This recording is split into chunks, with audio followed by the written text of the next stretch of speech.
मुदाकरात्तमोदकं सदा विमुक्तिसाधकं कलाधरावतंसकं विलासिलोकरञ्जकम् अनायकैकनायकं विनाशिते भदैत्यकं नताशुभाशुनाशकं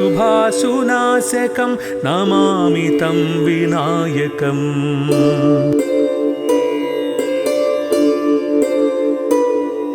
न तेतरातिभीकरं नवोदितार्कभास्वरं नमत्सुरारिनिर्जरं नताधिकापदुद्धरम्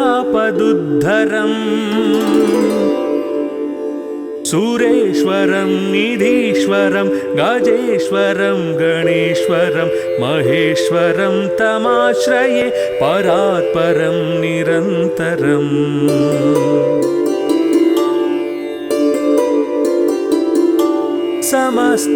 समस्तलोकशङ्करं निरस्तदैत्यकुञ्जरं दरेतरोदरं वरं वरे भवक्त्रमक्षरम् कृपाकरं क्षमाकरं मुदाकरं यशस्करं मनस्करं नमस्कृतं नमस्करोमि भास्वरम्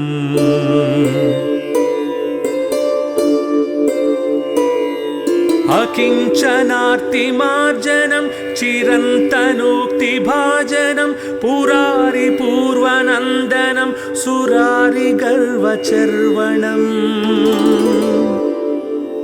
प्रपञ्चनाशभीषणं धनञ्जयादिभूषणं कपोलदानवारणं भजे पुराणवारणम्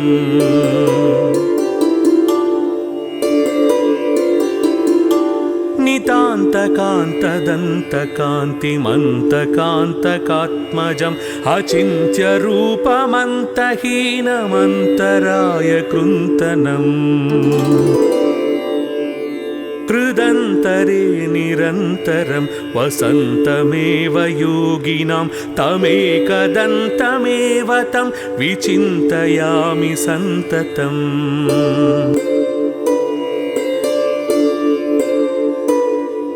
महागणेश पञ्चरत्नमादरेण योऽन्वहं प्रगायति प्रभातके हृदि स्मरन् गणेश्वरम् अरोगतामदोषतां सुसाहितीं सुपुत्रतां समाहितायुरष्टभूतिमभ्युपैति सोचिरात्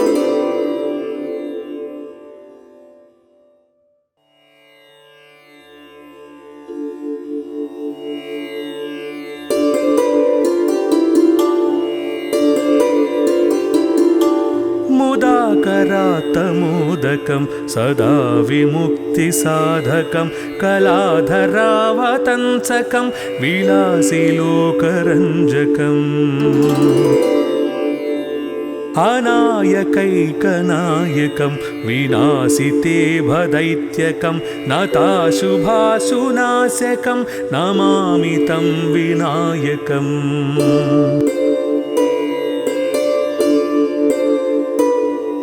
न तेतरातिभीकरं नवोदितार्कभास्वरं नमत्सुरारिनिर्जरं नताधिकापदुद्धरम् सुरेश्वरं निधीश्वरं गजेश्वरं गणेश्वरं महेश्वरं तमाश्रये परात्परं निरन्तरम्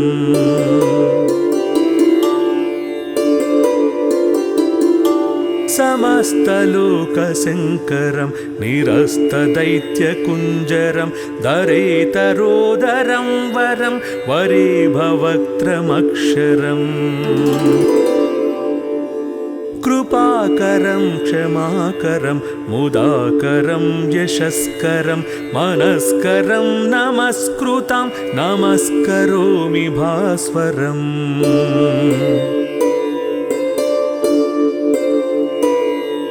अकिञ्चनार्तिमार्जनं चिरन्तनोक्तिभाजनं पुरारिपूर्वनन्दनं सुरारिगर्वचर्वणम् प्रपञ्चनाशभीषणं धनञ्जयादिभूषणं कपोलदानवारणं भजे पुराणवारणम्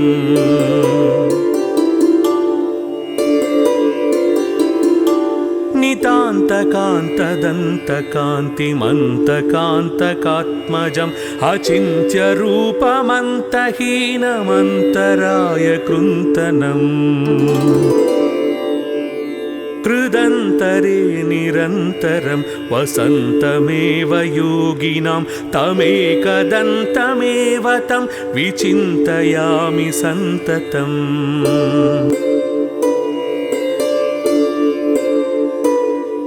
महागणेश पञ्चरत्नमादरेण योऽन्वहं प्रगायति प्रभातके हृदि स्मरन् गणेश्वरम् अरोगतामदोषतां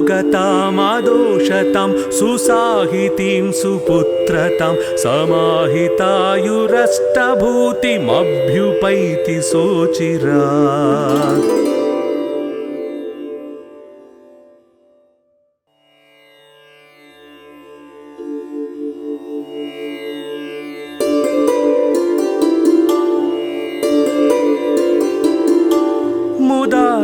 मुदाकरातमोदकं सदा विमुक्तिसाधकं कलाधरावतंसकं विलासिलोकरञ्जकम् अनायकैकनायकं विनाशिते भदैत्यकं नताशुभाशुनाशकं नमामि तं विनायकम्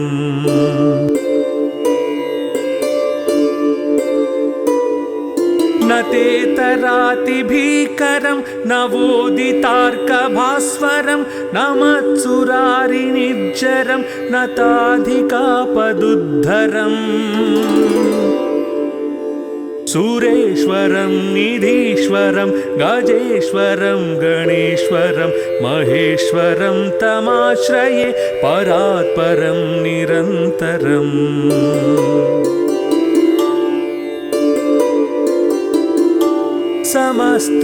समस्तलोकशङ्करं निरस्तदैत्यकुञ्जरं दरेतरोदरं वरं वरेभवक्त्रमक्षरम् कृपाकरं क्षमाकरं मुदाकरं यशस्करं मनस्करं नमस्कृतं नमस्करोमि भास्वरम्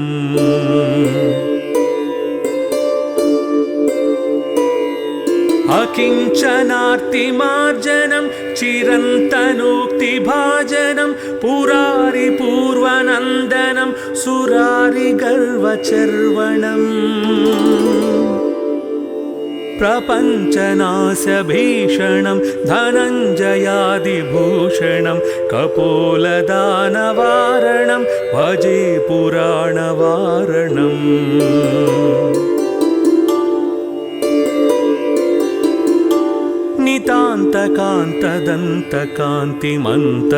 नितान्तकान्तदन्तकान्तिमन्तकान्तकात्मजम् अचिन्त्यरूपमन्तहीनमन्तराय कृन्तनम् कृदन्तरे निरन्तरं वसन्तमेव योगिनां तमेकदन्तमेव तं विचिन्तयामि सन्ततम्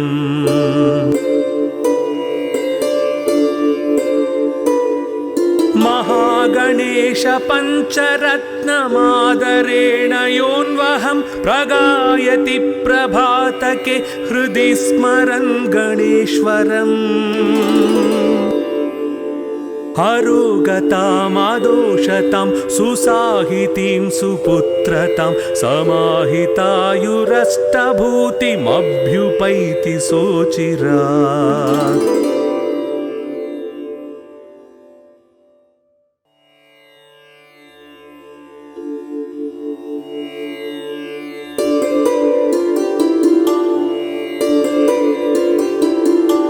मुदाकरात्तमोदकं सदा विमुक्तिसाधकं कलाधरावतंसकं विलासिलोकरञ्जकम् अनायकैकनायकं विनाशिते भदैत्यकं नताशुभाशुनाशकं नमामि तं विनायकम्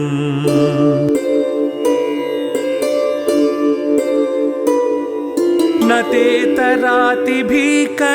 नवोदितार्कभास्वरं न मत्सुरारिनिर्जरं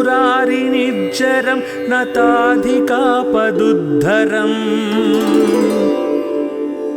सुरेश्वरं निधीश्वरं गजेश्वरं गणेश्वरं महेश्वरं तमाश्रये परात्परं निरन्तरम्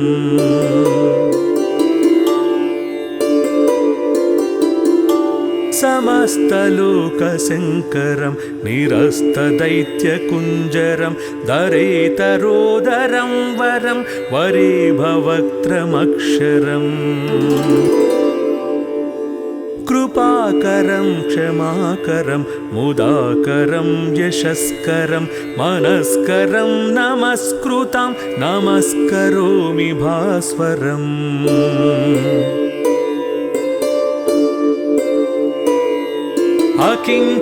अकिञ्चनार्तिमार्जनं चिरन्तनोक्तिभाजनं पुरारिपूर्वनन्दनं सुरारिगर्वचर्वणम् प्रपञ्चनाशभीषणं धनञ्जयादिभूषणं कपोलदानवारणं भजे पुराणवारणम्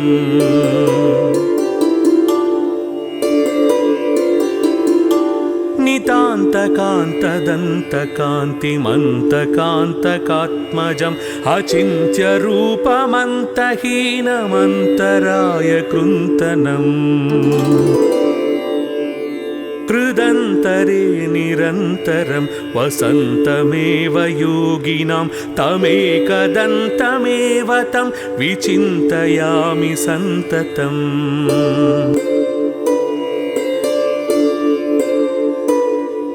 महागणेश पञ्चरत्नमादरेण योऽन्वहं प्रगायति प्रभातके हृदि स्मरन् गणेश्वरम् अरोगतामदोषतां सुसाहितीं सुपुत्रतां समाहितायुरष्टभूतिमभ्युपैति सोचिरात्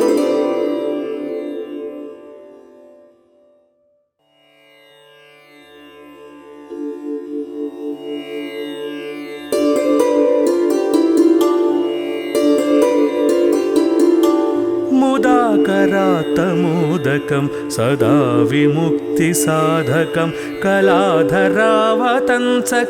विलासिलोकरञ्जकम् अनायकैकनायकं विनाशिते भदैत्यकं नताशुभाशुनाशकं नमामि तं विनायकम्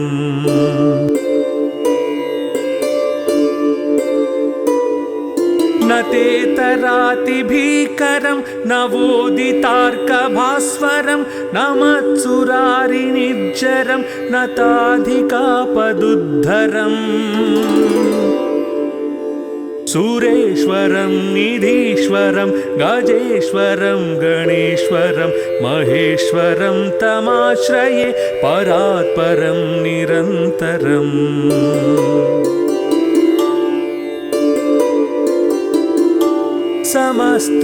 समस्तलोकशङ्करं निरस्तदैत्यकुञ्जरं दरेतरोदरं वरं वरे भवक्त्रमक्षरम् कृपाकरं क्षमाकरं मुदाकरं यशस्करं मनस्करं नमस्कृतं नमस्करोमि भास्वरम्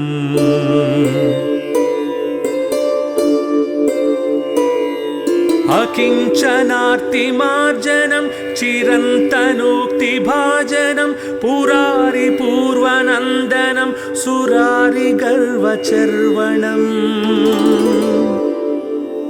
प्रपञ्चनाशभीषणं धनञ्जयादिभूषणं कपोलदानवारणं भजे पुराणवारणम्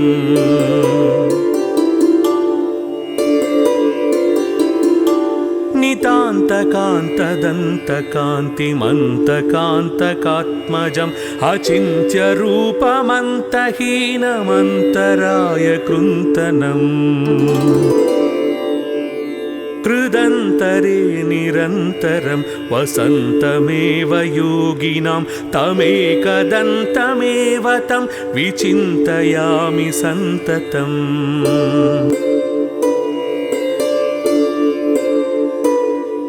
महागणेश पञ्चरत्नमादरेण योऽन्वहं प्रगायति प्रभातके हृदि स्मरन् गणेश्वरम् हरोगतामदोषतां सुसाहितीं सुपुत्रतां समाहितायुरष्टभूतिमभ्युपैति सोचिरात्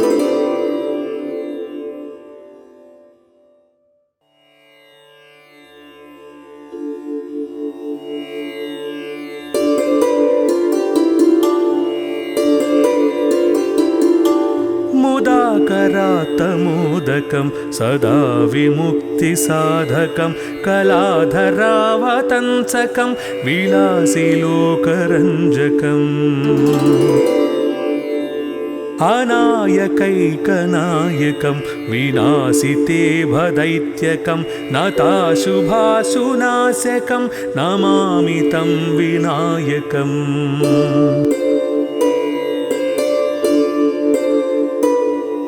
न तेतरातिभीकरं नवोदितार्कभास्वरं न मत्सुरारिनिर्जरं न ताधिकापदुद्धरम्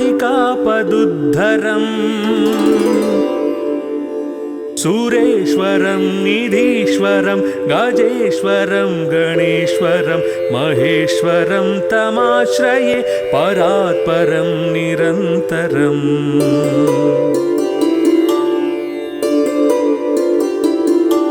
समस्तलोकशङ्करं निरस्तदैत्यकुञ्जरं दरेतरोदरं वरं वरेभवक्त्रमक्षरम् कृपाकरं क्षमाकरं मुदाकरं यशस्करं मनस्करं नमस्कृतं नमस्करोमि भास्वरम्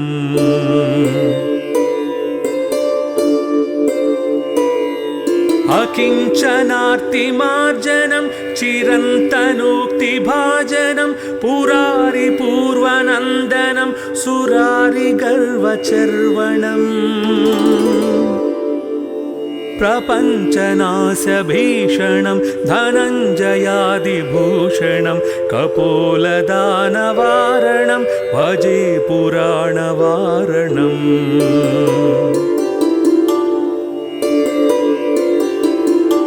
नितान्तकान्तदन्तकान्तिमन्तकान्तकात्मजम् अचिन्त्यरूपमन्तहीनमन्तराय कृन्तनम् कृदन्तरे निरन्तरं वसन्तमेव योगिनां तमेकदन्तमेव तं विचिन्तयामि सन्ततम्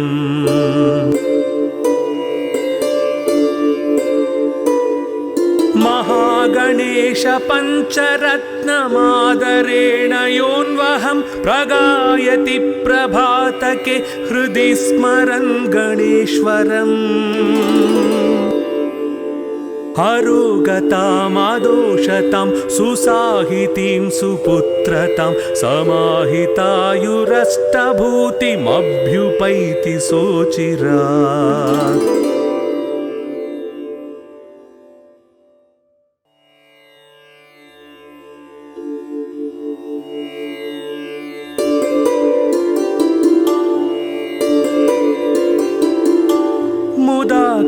मुदाकरात्तमोदकं सदा विमुक्तिसाधकं कलाधरावतंसकं विलासिलोकरञ्जकम् अनायकैकनायकं विनाशिते भदैत्यकं नताशुभाशुनाशकं नमामि तं विनायकम्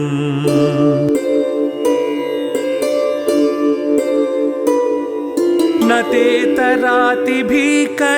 नवोदितार्कभास्वरं न मत्सुरारिनिर्जरं नताधिकापदुद्धरम् सुरेश्वरं निधीश्वरं गजेश्वरं गणेश्वरं महेश्वरं तमाश्रये परात्परं निरन्तरम्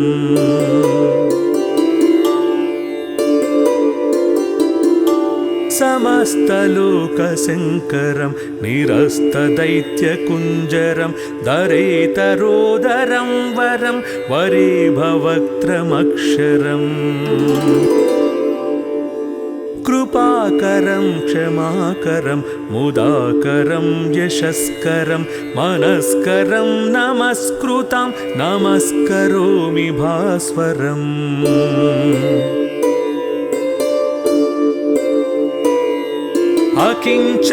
अकिञ्चनार्तिमार्जनं चिरन्तनोक्तिभाजनं पुरारिपूर्वनन्दनं सुरारिगर्वचर्वणम्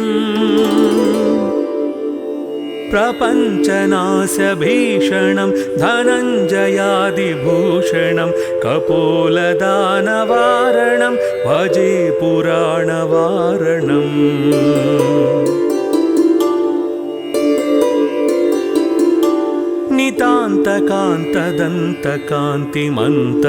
नितान्तकान्तदन्तकान्तिमन्तकान्तकात्मजम् अचिन्त्यरूपमन्तहीनमन्तराय कृन्तनम्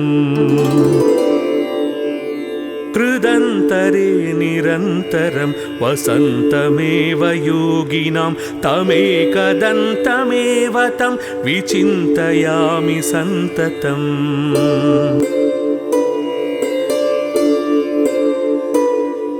महागणेश पञ्चरत्नमादरेण योऽन्वहं प्रगायति प्रभातके हृदि स्मरन् गणेश्वरम्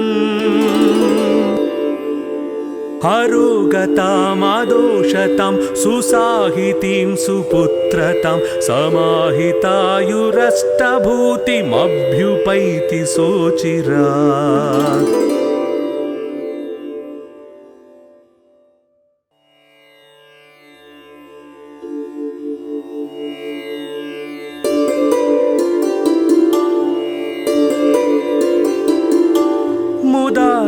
मुदाकरात्तमोदकं सदा विमुक्तिसाधकं कलाधरावतंसकं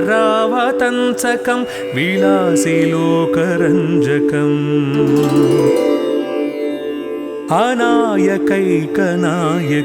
विनाशिते भदैत्यकं नताशुभाशुनाशकं नमामि तं विनायकम्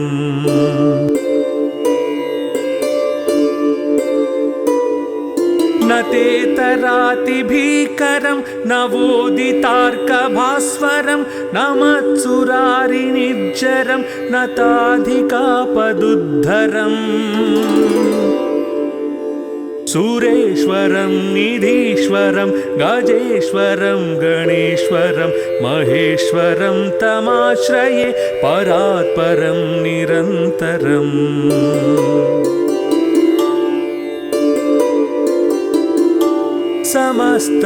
समस्तलोकशङ्करं निरस्तदैत्यकुञ्जरं दरेतरोदरं वरं वरे भवक्त्रमक्षरम्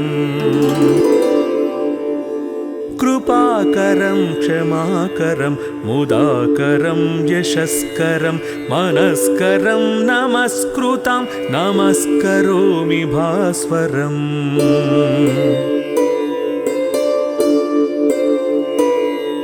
अकिञ्चनार्तिमार्जनं चिरन्तनोक्तिभाजनं पुरारिपूर्वनन्दनं सुरारिगर्वचर्वणम् प्रपञ्चनाशभीषणं धनञ्जयादिभूषणं कपोलदानवारणं भजे पुराणवारणम्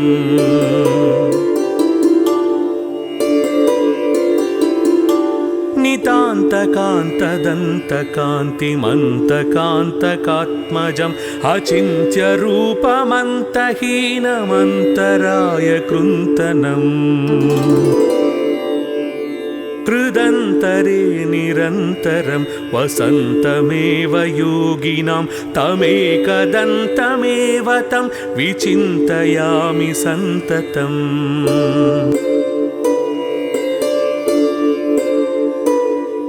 महागणेश पञ्चरत्नमादरेण योऽन्वहं प्रगायति प्रभातके हृदि स्मरन् गणेश्वरम् हरोगतामादोषतां सुसाहितीं सुपुत्रतां समाहितायुरष्टभूतिमभ्युपैति सोचिरात्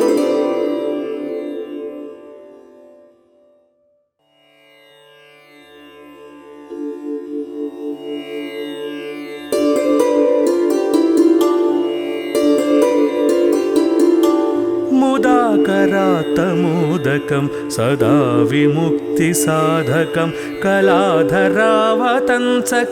विलासिलोकरञ्जकम्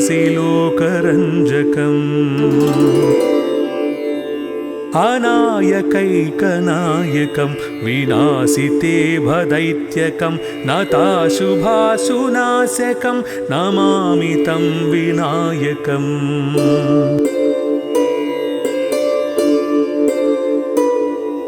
न तेतरातिभीकरं नवोदितार्कभास्वरं न मत्सुरारिनिर्जरं न ताधिकापदुद्धरम् सुरेश्वरं निधीश्वरं गजेश्वरं गणेश्वरं महेश्वरं तमाश्रये परात्परं निरन्तरम्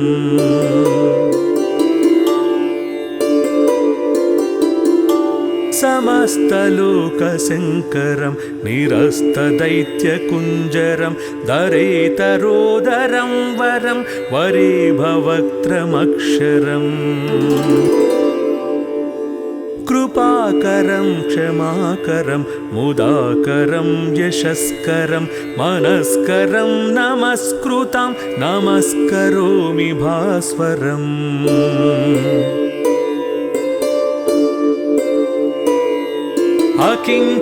अकिञ्चनार्तिमार्जनं चिरन्तनोक्तिभाजनं पुरारिपूर्वनन्दनं सुरारिगर्वचर्वणम् प्रपञ्चनाशभीषणं धनञ्जयादिभूषणं कपोलदानवारणं भजे पुराणवारणम्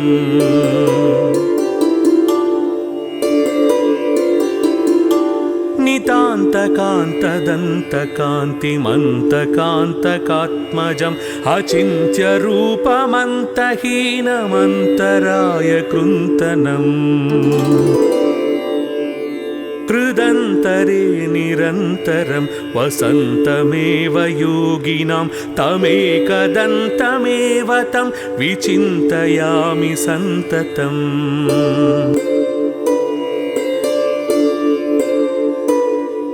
महागणेश पञ्चरत्नमादरेण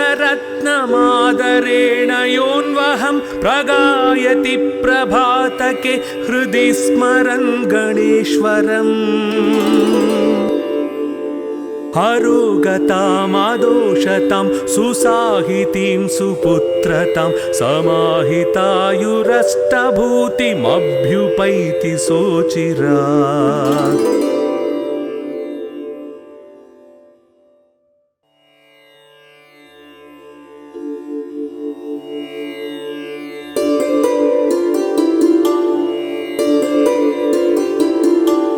मुदाकरात्तमोदकं सदा विमुक्तिसाधकं कलाधरावतंसकं विलासिलोकरञ्जकम् अनायकैकनायकं विनाशिते भदैत्यकं नताशुभाशुनाशकं नमामि तं विनायकम्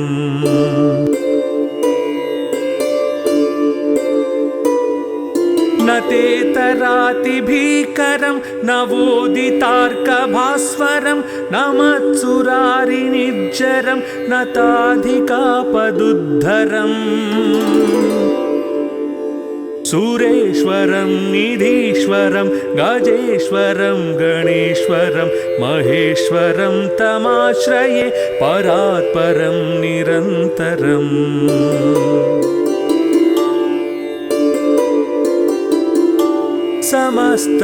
समस्तलोकशङ्करं निरस्तदैत्यकुञ्जरं दरेतरोदरं वरं वरे भवक्त्रमक्षरम् कृपाकरं क्षमाकरं मुदाकरं यशस्करं मनस्करं नमस्कृतं नमस्करोमि भास्वरम्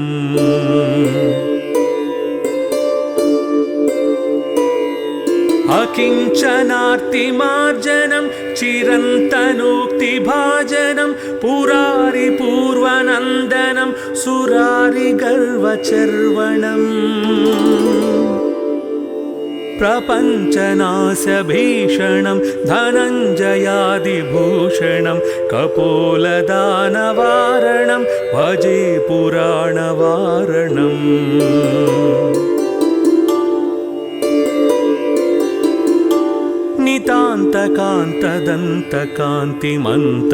नितान्तकान्तदन्तकान्तिमन्तकान्तकात्मजम् अचिन्त्यरूपमन्तहीनमन्तराय कृन्तनम् कृदन्तरे निरन्तरं वसन्तमेव योगिनां तमेकदन्तमेव तं विचिन्तयामि सन्ततम्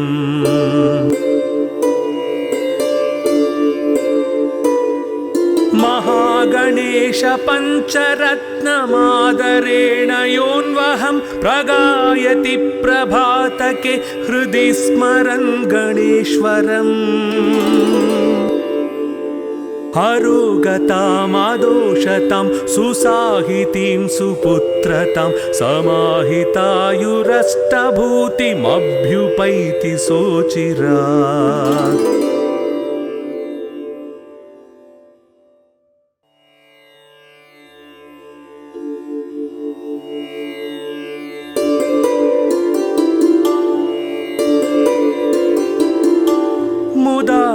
मुदाकरात्तमोदकं सदा विमुक्तिसाधकं कलाधरावतंसकं विलासिलोकरञ्जकम्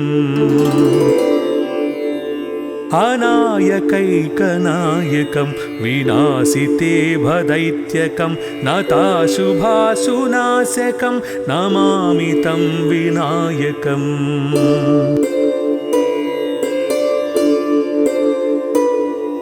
न तेतरातिभीकरं नवोदितार्कभास्वरं न मत्सुरारिनिर्जरं नताधिकापदुद्धरम्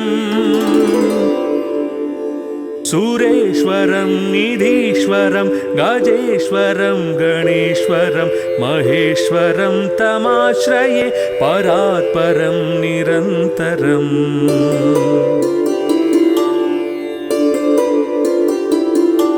समस्तलोकशङ्करं निरस्तदैत्यकुञ्जरं दरेतरोदरं वरं वरे भवक्त्रमक्षरम्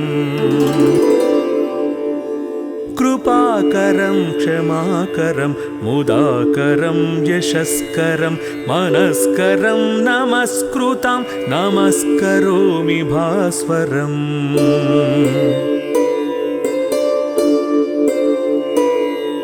अकिञ्चनार्तिमार्जनं चिरन्तनोक्तिभाजनं पुरारिपूर्वनन्दनं सुरारिगर्वचर्वणम् प्रपञ्चनाशभीषणं धनञ्जयादिभूषणं कपोलदानवारणं भजे पुराणवारणम्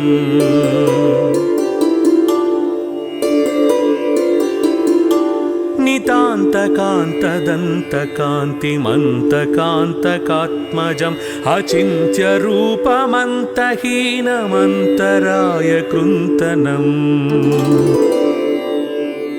कृदन्तरे निरन्तरं वसन्तमेव योगिनां तमेकदन्तमेव तं विचिन्तयामि सन्ततम्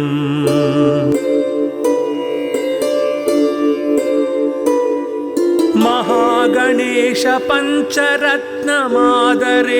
योऽन्वहं प्रगायति प्रभातके हृदि स्मरन् गणेश्वरम् अरोगतामादोषतां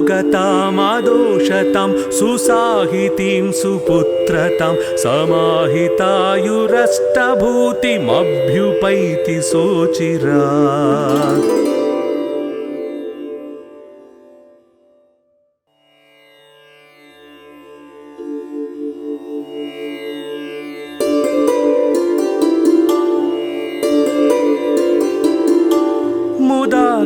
मुदाकरात्तमोदकं सदा विमुक्तिसाधकं कलाधरावतंसकं विलासिलोकरञ्जकम् अनायकैकनायकं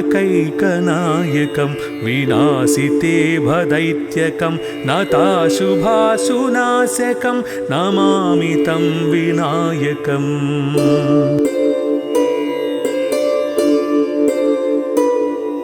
न तेतरातिभीकरं नवोदितार्कभास्वरं न मत्सुरारिनिर्जरं न ताधिकापदुद्धरम् सुरेश्वरं निधीश्वरं गजेश्वरं गणेश्वरं महेश्वरं तमाश्रये परात्परं निरन्तरम्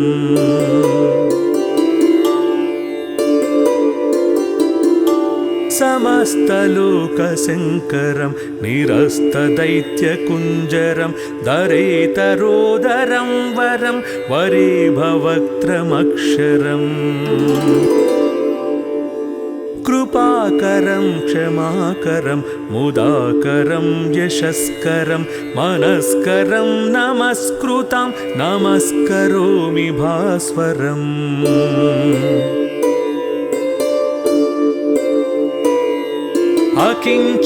अकिञ्चनार्तिमार्जनं चिरन्तनोक्तिभाजनं पुरारिपूर्वनन्दनं सुरारिगर्वचर्वणम्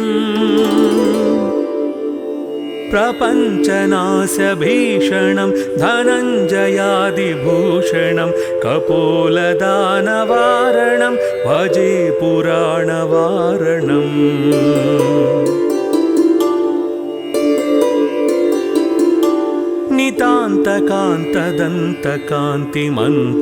नितान्तकान्तदन्तकान्तिमन्तकान्तकात्मजम् अचिन्त्यरूपमन्तहीनमन्तराय कृन्तनम् कृदन्तरे निरन्तरं वसन्तमेव योगिनां तमेकदन्तमेव तं विचिन्तयामि सन्ततम्